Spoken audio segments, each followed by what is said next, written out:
बेशक मोदी हिंदुस्तान की सियासी सरजमी पर बेताज बादशाह के तौर पर उभरे, लेकिन सियासी फिजा में रंग कुछ और किरदारों ने भी बिखेरे हैं।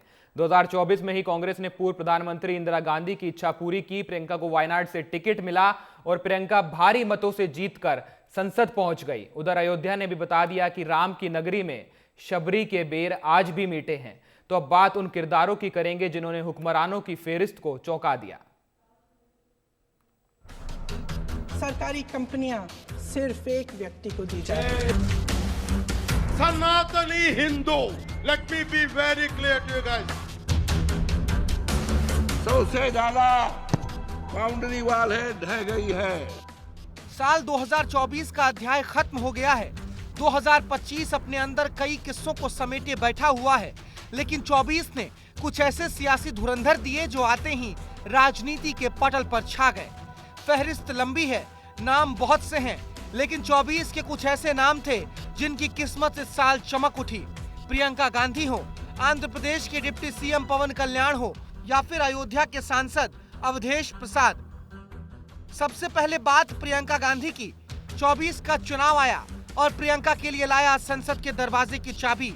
प्रियंका गांधी ने केरल के वायनाड से लोकसभा का उपचुनाव लड़ा और करीब 4 लाख से ज्यादा वोटों के मार्जिन से जीतकर लोकतंत्र के सबसे बड़े सदन में पहुंच गई। 13 दिसंबर को प्रियंका ने लोकसभा में पहली बार भाषण दिया। प्रियंका ने सदन के भीतर अपने पहले भाषण के शब्दों के चयन और अंदाज से ये बात तो बता दिया कि राजनीति की पिच प्रियंका के लिए कोई नई नहीं है। एयरपोर्ट्स, सड़कें, रेलवे का काम, कारखाने, खदाने, सरकारी कंपनियां सिर्फ एक व्यक्ति को दी जाए। 17 साल की उम्र में प्रियंका ने अपने पिता के लिए चुनाव प्रचार किया था। करीब 35 साल तक उन्होंने अपनी मां, भाई और कई नेताओं के लिए कैंपेन किया। लेकिन साल 2024 का साल गांधी परिवार के एक और सदस्य को संसद में एंट्री दिला गया। प्रियंका के बाद बात अयोध्या के सांसद और सपा नेता अवधेश प्रसाद की।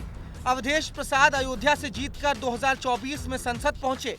वही अयोध्या जहां बीजेपी ने राम मंदिर बनवाने के लिए लगभग 34 साल संघर्ष किया, और जब राम मंदिर बनकर तैयार हो गया तो अयोध्या के लोगों ने बीजेपी को ठुकराकर सपा के सांसद अवधेश प्रसाद को नेता चुन लिया, जिससे बीजेपी को बड़ा झटका भी लगा।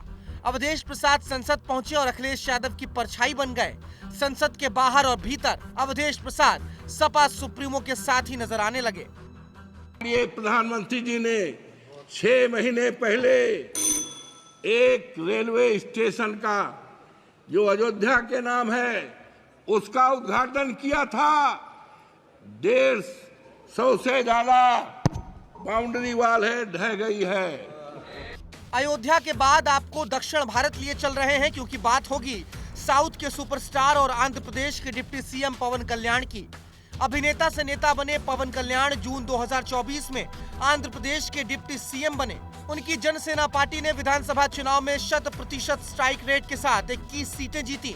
और आपको ये बात जानकर हैरानी होगी कि पवन 2024 में गूगल पर दुनिया में दूसरे सबसे ज्यादा सर्च किए गए शख्सियत हैं। पवन स्टार के नाम से मशहूर पवन कल्याण तेलुगु फिल्म एक्टर हैं। 1996 में तेलुगु फिल्म अक्कदा अम्मई इक्कदा अब्बई से इन्होंने बड़े पर्दे पर डेब्यू किया। 2008 में बड़े भाई और सुपरस्टार चिरंजीवी के साथ राजनीति में उतरे। 2014 में जनसेना पार्टी बनाई। पवन कल्याण 2013 में फिल्म गब्बर सिंह के लिए फिल्म फेयर अवार्ड जीत चुके हैं। इसके साथ उन्हें सिमा और सिनेमा अवार्ड भी मिला है। उनके इंस्टाग्राम पर 38 लाख और एक्स पर 60 लाख फॉलोअर्स हैं।